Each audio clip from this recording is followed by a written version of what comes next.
right, well, can you just describe what this experience is like coming here to see this fight that's going to have a big future for you? What are your thoughts? I'm here and I'm really excited. Coming to a Bellator show as a fan as opposed to being a fighter is a lot different. But I'm just enjoying it. I don't have to cut a bunch of weight to, kind of make it a miserable week here in Chicago. So, I treated it as fight week, Come enjoy it, take it serious, and, I get to find out who's next. So I'm very excited for that co-main event with Patricio Pitbull and Sergio. And, to be honest with you, I want to fight the pound-for-pound #1. I want Patricio to make history tonight, be a 3-weight world champion, and, I have the other piece of that, the interim champ, and I want to fight him, And I know you're saying that that's who you want to fight, but how do you actually see this fight going? I think Patricio gets it done. He's got so much experience. I think he gets the job done, and if he doesn't, then Pettis will look spectacular, because that's how he wins, man. He's a spectacular finisher himself, so, either one, I think, by the end of the night, their names are going to be much bigger than they are now, so either one I have a shot at, even a bigger opportunity than I just had with the $1 million against Stats. And I know, if I remember correctly, this fight was announced before your fight had even happened. What were your thoughts when you heard that? Was there a little bit of like, hey, wait, what about us? Yeah, because I figured I win the interim belt, I win the tournament, and I could kind of get Pettis coming off injury, with all the momentum. I felt like that would have been a little easier of a fight, but I was kind of happy too, because who it would be, Patricio Pitbull, the Bellator GOAT. His name in itself is, huge, so I felt a big chip on my shoulder, and, to go out there and knock Stats out cold in the first round, win $1 million. I have a lot of momentum, and, I'm ready for one of them. How do you see the fight going with each one of them? With you? With me, I think I can dominate and finish anyone in the world, so, I do what I do best, I think I could take anyone down. I think I could put anyone away on the floor. I'm a submission king.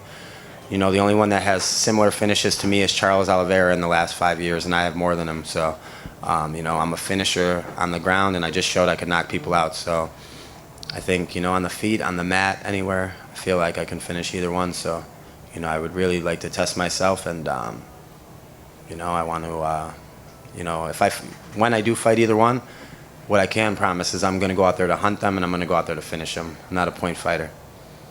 Last question for me. When would you like to see this fight happen between the two of you?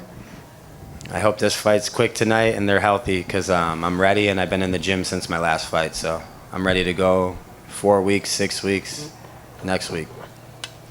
Are there any specific aspects about either of those guys' games that impress you? Yes. They're both deadly strikers. Patricio Pitbull's a high-level black belt on the ground. He's got 20-something finishes, so, I have 14. He's got 10 more than me, I believe, so that in itself is scary, and it gets me up at night. In the morning, should I say. It gets me up. It gets me ready to train. It gets me motivated, and that's the most important thing. So they have a lot of skill and a lot of game, both of them. Patricio overall, I think he kind of, more to worry about, because Pettis, I think, is just primarily a striker, but they both have a lot to offer. Definitely. Thank you.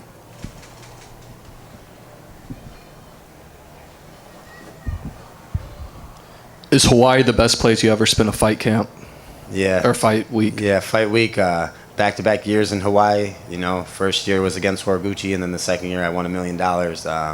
It was amazing, and, I don't know. I'm hoping they bring me back, and, we can make it 3-0 out there. Let's do it. Oh, Patchy right here. Obviously, Patricio is kind of hungry for getting extra hardware. He's moved up. He's moving down for you. Is that something that you've thought about at all? Do you have similar aspirations where you feel your body type at all, you could move up and try for 145? Or? Yeah, I'm big for the weight class. I cut a lot of weight. I'm bigger than, the whole division. So, I think down the line I'll probably go up, but not now.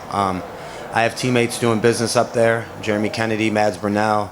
They're both part of my team at Extreme, and they're right in line for that title shot. So, that's free game to them. I want multiple title holders out of my gym, out of the stable of people I train. I'm not trying to hold up any divisions right now.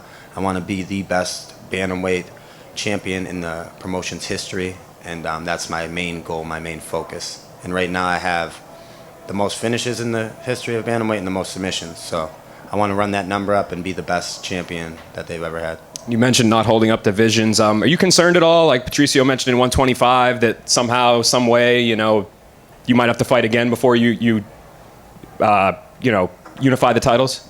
Yeah, that kind of makes me nervous for sure, especially even if Pettis wins. I could see him trying to move down to 125 and get champ status, seeing as he has a win over Horiguchi.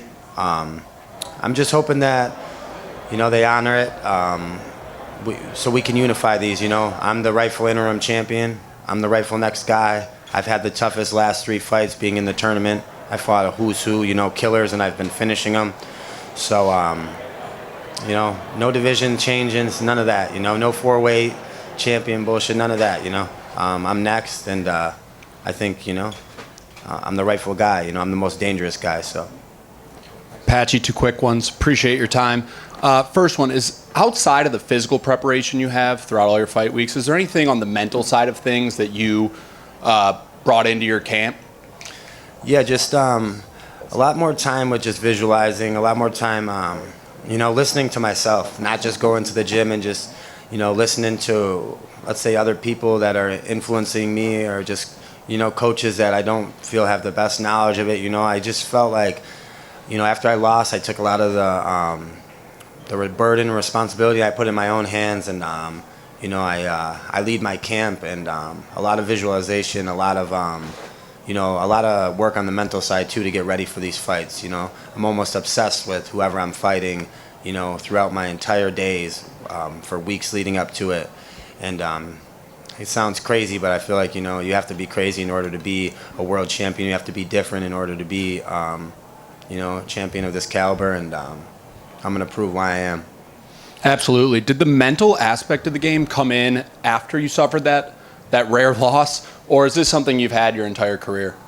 I've had it my entire career, but I feel like, at some point I got a little overconfident because, I had finished everyone for the last 4 or 5 years at a time in my life, and I had never lost any rounds. So, I tried so hard to finish Juan, and I'm 10 minutes into a fight that I'm dominating up 2 rounds to nothing, and I'm like, damn, I'm tired now. So, visualizing what happens if you don't finish him, like kind of how I did against Horiguchi. Visualizing how you can win rounds late.